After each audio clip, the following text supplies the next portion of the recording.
Dan mereka memenggal-menggal ayat Al-Quran untuk mengelabui umat Islam.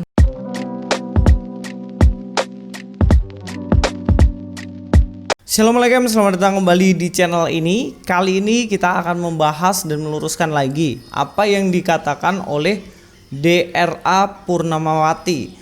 Nah, ibu ini yang dulu pernah ngomong kalau di Kristen katanya upah melacur tuh halal.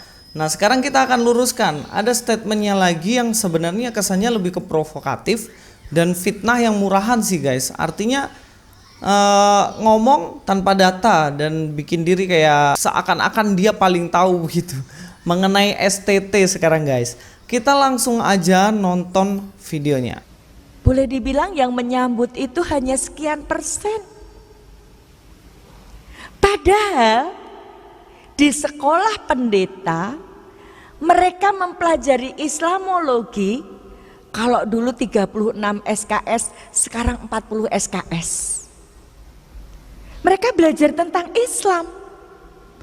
Di statementnya yang pertama ini beliau mengatakan bahwa di STT, sekolah pendeta, sekolah Alkitab atau ya sekolah teologi lah guys, katanya mempelajari Islamologi itu sampai dulu itu 36 SKS, sekarang 40 SKS. Bener nggak sih di STT itu kita belajar Islamologi sampai 40 SKS kayak gini? Sebenarnya statementnya ini salah total guys.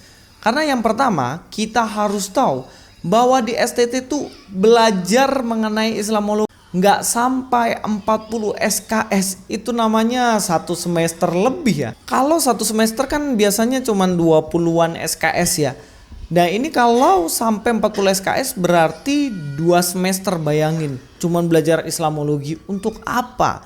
Kita akan cari tahu ya, dan beberapa bukti apakah benar di teologi itu sampai sekian banyak SKS kita belajar Islamologi. Kali ini STT yang saya ambil contoh atau ambil sampel adalah STT Berea. Nah teman-teman bisa searching di mana nih STT Berea. Kalau saya sendiri lulusan bukan dari STT Berea, saya lulusan dari I3. Kita akan lihat di sini di STT Berea. Ini STT Berea ya guys ya, STT Berea yang berdiri tahun 1976. Oh, udah lama banget nih.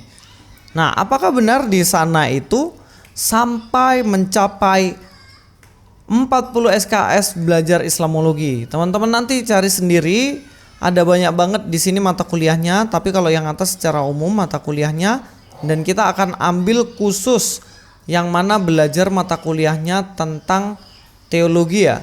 Kurikulum terpadu berdasarkan urutan tahun perkuliahan sarjana teologi, program studi teologi kependetaan yang sekolah pendeta itu dibilang.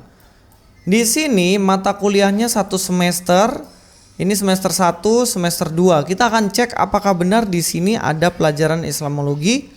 Kalau kita lihat di sini guys, ke bawah ini di sini ada pembimbingan bahasa Yunani dan lain-lain. Totalnya jumlah SKS-nya itu dalam satu semester ini 22.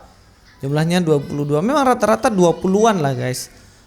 Karena memang kalau belajar dalam satu semester sampai, kalau belajar Islamologi sampai 40 SKS, ya ini namanya bukan kuliah teologi pendetaan nih, kuliah Islam ini.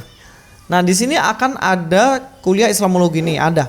Di semester yang keempat ada yang namanya kuliah Islamologi. Nah, di sini Islamologi dan SKS-nya hanya 2 guys. SKS-nya cuma 2, bukan sampai puluhan.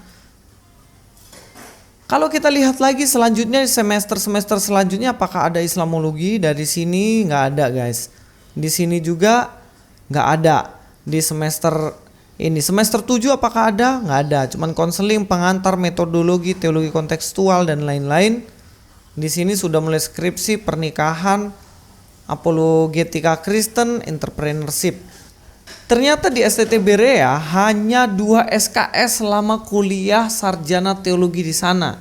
Tidak sesuai dengan apa yang dikatakan oleh Ibu Purnamawati yang dibilang sampai 40 SKS. Kita lanjut di STT yang lainnya.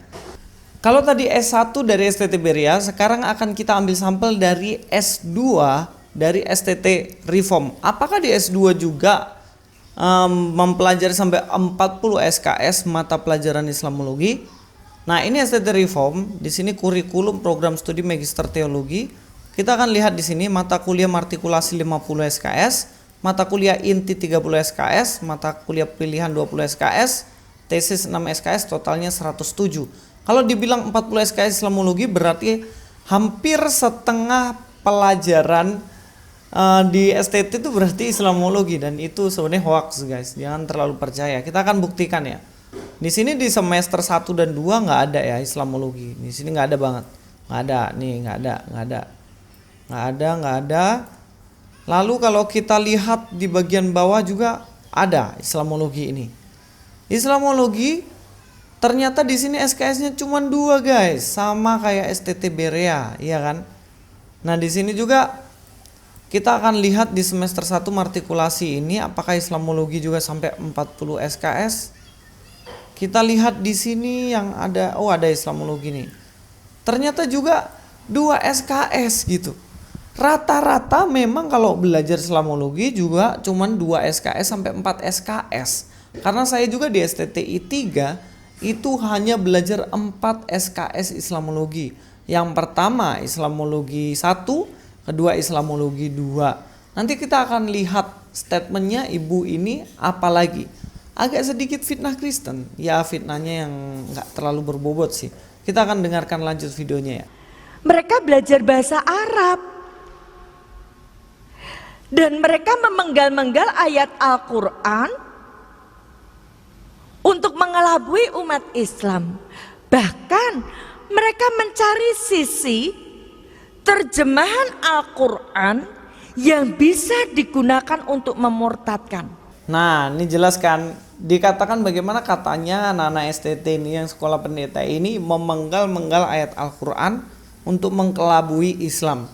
Please deh, nggak pernah diajarkan metode seperti itu di dalam Kristen. Kita aja kalau mau belajar Alkitab itu harus lihat konteks loh. Justru ibu ini dan kawan-kawannya dan konco-konconya, Irene Handono, Yaya Waloni, siapa lagi, Felix Yao dan kawan-kawan itu yang terbiasa memenggal-menggal ayat Alkitab untuk mengelabui orang Kristen. Kalau orang Kristen gak biasa dan gak pernah menggal-menggal ayat Al-Quran untuk mengelabui mereka gitu loh. Ini metode yang sangat-sangat fitnah, murahan. Kita akan cek siapa sih sebenarnya yang suka menggal-menggal ayat. Upah melacur di dalam Bible halal. Upah melacur. Dibilang katanya di Bible upah melacur halal, padahal kan nggak ada. Coba cari di Alkitab, nggak ada kan. Nah, siapa yang menggal-menggal sekarang? Ayo. Kalau teman-teman tahu semuanya, sebenarnya di STT, anak-anak STT calon pendeta tuh belajar Islamologi itu hanya pengantar Islamologi, yang artinya adalah sejarah dari Islam itu ada. Kalau anak-anak STT tahu kenapa bisa ada Islam dan lain sebagainya, itu karena kita belajar sejarah dalam perspektifnya Islam sendiri. Kan beda kalau para mualaf itu belajar Kristen dari perspektif mereka, bukan dalam perspektif Kristen. Kalau kami belajar Islam adalah belajar dari perspektifnya Islam, yang artinya Islam percaya bahwa perbuatan baik itu membuat mereka masuk surga, beramal dan lain-lain, naik haji mungkin, sholat 5 waktu. Itu kan perspektif mereka, tidak ada yang diplesetin. Terus selain itu yang kedua juga belajar mengenai selain sejarah ya doktrin seperti yang saya bilang tadi begitu. Doktrin dari perspektifnya Muslim gitu. Seperti di Islam tidak percaya adanya dosa turunan, sedangkan dalam Kristen percaya tentang dosa turunan. Jadi kita nggak belajar yang kayak dibilang itu penggal-penggal ayat untuk mengelabui orang Islam. Nggak pernah ada itu guys. Apalagi sampai 40 SKS. Lawang kami belajar cuma 4 SKS doang. Quran terjemahan dari Depak itu diambil, ada beberapa terjemahan yang diambil oleh mereka yang digunakan untuk memurtadkan. Ini terjemahan Al-Quranmu Depak loh ya, Kemenak loh yang menerjemahkan.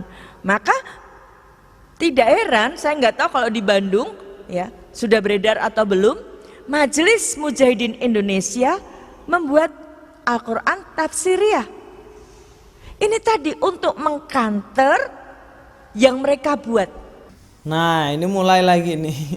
Nuduh-nuduh Kristen katanya pakai yang terjemahannya dari Depak ya.